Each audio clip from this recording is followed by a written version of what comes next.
ito ay rated SPG. Striktong patnubay at gabay ng magulang ang kailangan. Maaaring may masiselang tema, lengguwahe, karahasan, sexual, horror o droga na hindi angkop sa mga... Mahuhuli nga ni Minchi ito ngang scammer na si Sheila.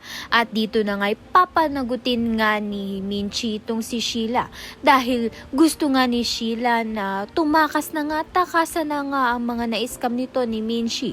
Nag-disguise pa nga itong si Sheila. Subalit nakilala naman nga siya nito ni Minchi. Kaya naman nga't wala ngang takas itong si Sheila. Sa kabilang banda naman nga, bawal na bawal nga ang cellphone sa camp, kung saan ito ngang si Jenny ay mapapahamak ng dahil nga sa inggit nito ni Megan at ng mga kaibigan nga niya. Ipinahamak nga nila itong si Jenny na ilagay nga ang cellphone ni Jenny sa bag at tumunog nga ito at narinig nga ni Vanna. Doon nakita nga na nasa bag ni Jenny ang cellphone niya.